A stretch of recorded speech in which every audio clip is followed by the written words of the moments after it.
Well, deer season is over and we still had about 2 deer in the cooler. So today, we're gonna be making country sausage. Well, we got the old Cabela's half horsepower grinder broke out. And what you're gonna need is, I normally get the legs, old plantation, and they make a couple different blends. Blend number 10 is probably my favorite. And I always add a little bit of rub sage, and if you like a little spice, some crushed red pepper and cayenne pepper. And I've already got all my deer meat cut up, so now all I've got to do is go ahead and get some pork trimmings. All right, so these are pork trimmings, and I get these from a local butcher, and they come in a 10-pound brick that they just save them whenever they do pigs. And for whatever reason, that's all the fat that was in the 10-pound brick. That's 3 pounds. So I'm gonna mix this. Normally I do 80-20, but I'm gonna do 70-30.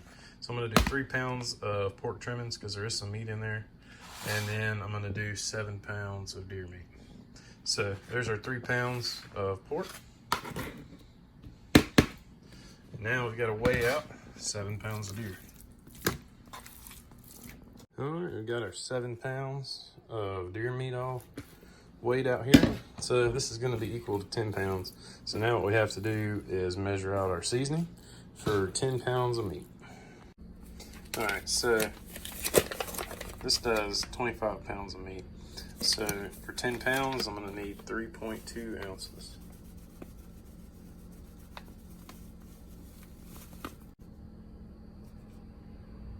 And there we go. So I've got it all out on the counter here, and this stuff is stout. It'll about knock you out. So I highly recommend wearing a mask or something because it will absolutely tear your sinuses to pieces. But we're gonna put about half of it on there. Go ahead and mix it up.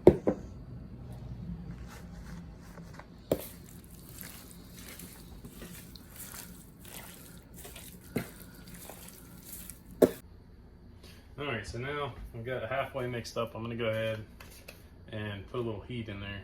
And this is just crushed red pepper. That's probably a couple tablespoons. And for the sage, this is just rubbed sage. What I do is just eyeball it. I normally pretty much just try to cover the surface.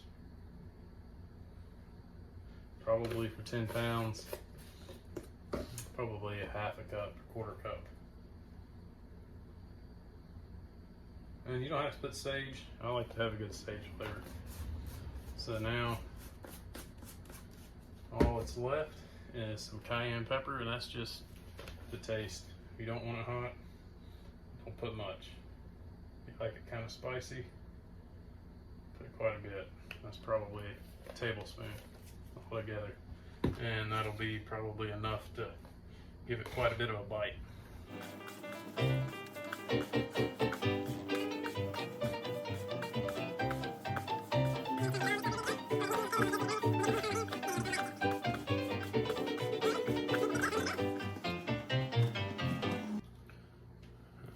So I try to put a little meat in there first before I cut it on.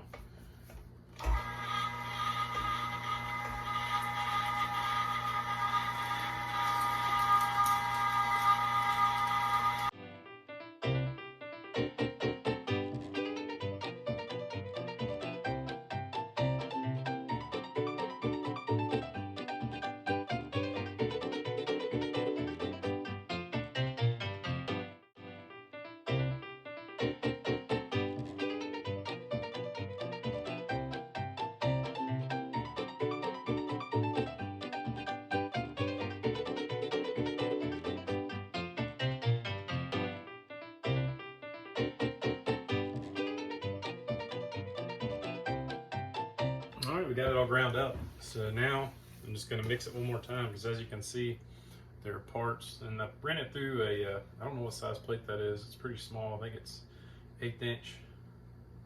But now I'm just gonna mix it together, and the goal is to get all the seasoning that wasn't mixed in really well, get that mixed in and get the fat that is still kind of globulated and together, all mixed throughout the meat. That way it's a nice even ratio throughout.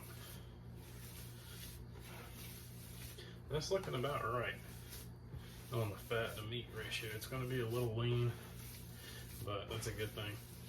You don't want too much fat in there. I always like to fry up a piece before I vacuum seal it, just to make sure it's up to my standards. I want it a little spicy, and you can double the seasoning and it'll make it spicier, but the problem with that is it makes it so salty because there's a lot of salt in that seasoning. So that's why I add the red pepper and the cayenne pepper. All right, well, that's good. Let's fry a piece up.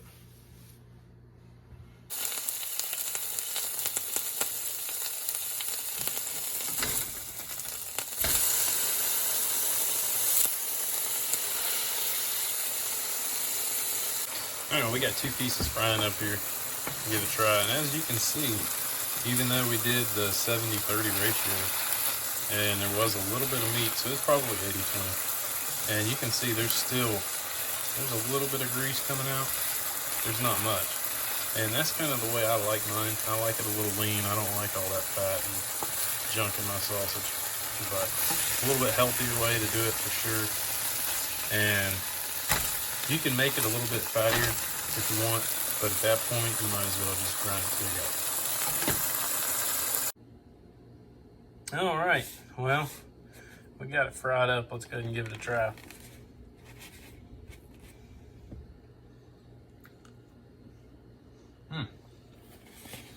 Pretty good.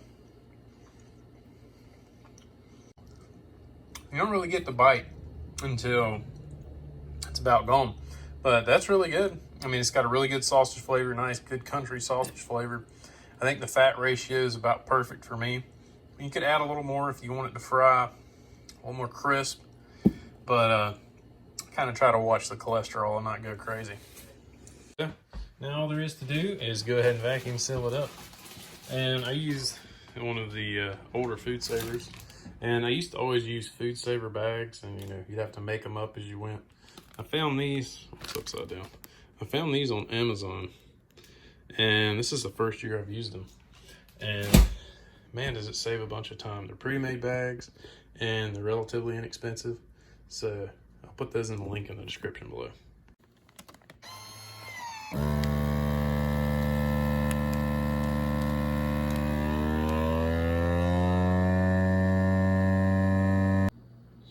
Alright, so one thing that will really help you when you're vacuum sealing, especially ground meat, is to pat it out about the thickness of your patties. And you can just throw it in the sink with warm water and it'll fall out so much quicker. And then you just cut it up, throw it in the pan. You've already got it patted out. And that'll save you a ton of time, not to mention how much nicer it stacks in your freezer. Well, that was pretty good. And it didn't have quite as much of a kick as I thought, but I think next time I'm gonna put a little bit more, because that's just on the verge of hot. It's not, got that nice bite that you like from sausage in the morning. So I hope you liked the video, and if you like a little bit fattier sausage, all you gotta do is change your ratios a little bit. And the more fat you put, the fattier it's gonna be, and the more grease it's gonna get in the pan and crisp it. So, but I like mine a little bit on the lean side for sure. So appreciate everybody watching the video. Hope you give some sausage making some try, and we'll see you next time. Please subscribe.